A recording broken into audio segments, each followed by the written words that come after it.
अभी तो नहीं करता, पीछे जाना है, चले जाओ। आप सेट हो? वो हमारा पीछे पीता बैठा हुआ है, ये शर्माता बहुत है, हमेशा इसकी शामत आ जाती है। अभी भी कहेगा मेरी बात नहीं होती है। अच्छा क्या बात है, हम क्या बात कर रहे थे? ठीक है, अच्छा अब इसका सोल्यूशन क्या है? हमारे पास दो चैलेंजेस हैं। एक चैलेंज ये है कि हमारा मैन्युफैक्चरिंग ट्रेनिंग नहीं है, प्रोफेशनल नहीं है।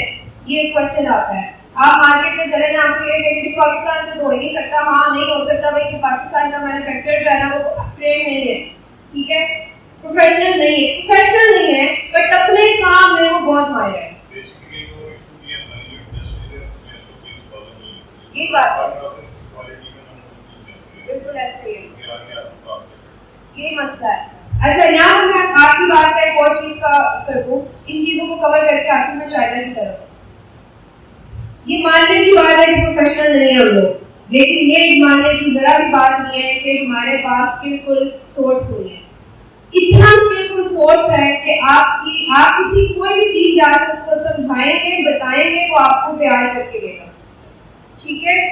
सेकंड चीज ये है कि हाँ अभी वो डिजिटाइज नहीं हुए थे, अभी वो जो बड़ी कंपनी है जो अच्छा प्ले कर रही है वो बहुत अच्छा प्ले कर रही है। हमारे यहाँ सिस्टम ऐसा है कि जो अच्छा है वो बहुत अच्छा है, जो नहीं अच्छा वो बिल्कुल नहीं अच्छा, हम मिड वाले बनते हैं बीच में, ठीक है। या तो बहुत अच्छी मार्केट है जो एक्सपोर्ट लेवल तक काम कर रही है, या फिर वो है जिसको कुछ नहीं पता, ठीक है। जो स्मॉल वाला है वो हम जैसे लोग हैं जो इधर भी हाथ मारते हैं, इधर भी हाथ मारते हैं और कहीं ना कहीं कुछ ना कुछ मिल जाता है उसमें गुजारा कर लेते हैं। नाउ द थिंग इज कैसे कब तक चलेगा, क्योंकि अब सोर्सेज ऐसे हैं कि चाइना इज नॉट इजी और हमें उन चीजों पे काम करना है कि जिसको हम आसानी से कर भी ले। और दूसरी बात है कि कोई भी चीज है, आप तुर्की को उठाएं, आप चाइना को उठाएं, वो कामयाब तभी हुआ था जब उन्होंने अपनी चीजों पे काम करना शुरू किया था। और इस वक्त आपको पता नहीं बताया जाता है, नहीं जाता मार्केट में कि चाइना से सोर्सिंग, पाकिस्तान से पैसा चाइना भेजना और सोर्स करना ये भी इजी नहीं है, ठीक है। तो आप लोग वो चीज करें जो आपके लिए इजी हो। अब दूसरी चैलेंज ये था कि वो कौन सी ऐसी प्रोडक्ट होंगी जो हम जाकर लॉन्च करेंगे, कंपटीशन बहुत ज्यादा है, वो कैसे होगा। तो इन सब चीजों को भी आज हम पूरा इसकी समरी करेंगे कि आपको एटलीस्ट समझ आ जाए। तो एक और चीज, एक पॉइंट मैं आपको हाईलाइट करना चाहती हूँ, उस पॉइंट ऑफ व्यू से अगर आप सोचेंगे तो चाइना के अंदर भी ये सारे मसले हैं जो हमारी पाकिस्तानी इंडस्ट्री में है, सिवाय इसके कि वो थोड़े से एसओपीज को फॉलो करते हैं, वो थोड़े प्रोफेशनल हैं, डिजिटाइज ज्यादा हो गए हैं, वो चीजें सारी अपनी जगह। जहां तक बात आती है क्वालिटी की और स्कैमिंग की, वो बहुत ज्यादा है। क्वालिटी का मसला ये है कि आपको जो चीज दिखाते हैं जब वहां जाएगी उसके अंदर भी बहुत ज्यादा चांस है कि उसके अंदर भी प्रॉब्लम्स होंगे। आप जितनी मर्जी टेस्टिंग करा दें उसमें प्रॉब्लम्स एक्सपेक्टेड है कि वो।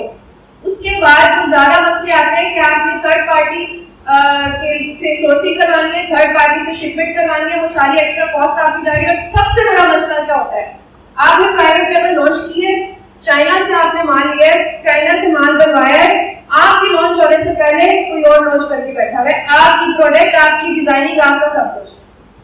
और उसके बाद आपकी प्रोडक्ट अगर उसने नहीं भी लॉन्च की हुई तो जैसे ही आप प्रोडक्ट लॉन्च करेंगे उसको कामयाब करेंगे, आसानी करेगा और हाईजेक करके वो चला जाएगा, क्योंकि उसने चाइना वाले से वो सारी डिटेल ली थी और चाइना वाले ने वो सारी डिटेल दी है उसको। तो ये सारे चैलेंजेस आपको नहीं बताए जा रहे, ये सारा कुछ चाइना की मार्केट में भी होता है, ये पाकिस्तान में भी होता है। नॉर्दर्न थिंग है कि पाकिस्तान में फिर भी हमारे हाथ में चीजें हम जाके सही कर सकते हैं, हम जाके क्वालिटी चेक कर सकते हैं, हम बंदे के सर पे बैठ के चीज बनवा सकते हैं, तो क्यों अपनी जिंदगी मुश्किल करते हैं।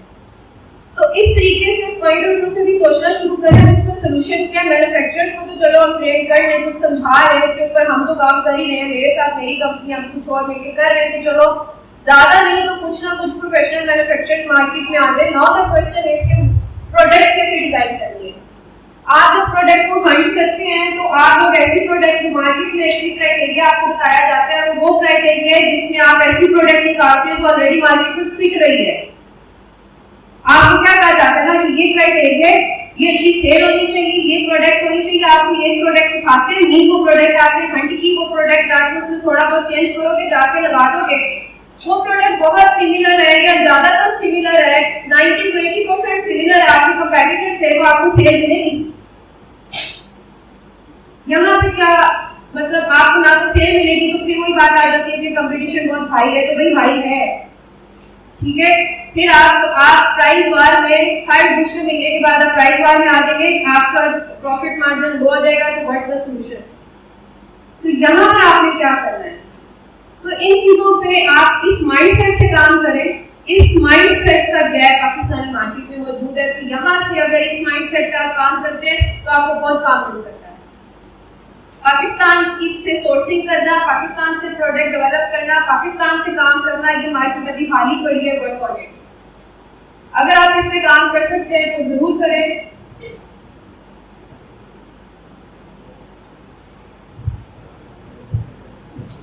हम लोग जो टर्म यूज करते हैं फॉर प्रोडक्ट रिसर्च, हम प्रोडक्ट तो सिर्फ हंट जनरल ओवरव्यू के लिए करते हैं कि कितना सर्च वॉल्यूम होगा, या हमें कितना कंपटीशन फेस करना पड़ेगा, या हमें उसको डेवलप कैसे करना है। कुछ चीजें आप अपने माइंड में रखते हैं, उस लिहाज से आप लोग अपनी प्रोडक्ट डेवलपमेंट पे काम कर सकते हैं, वो हम डिस्कस कर लेते हैं।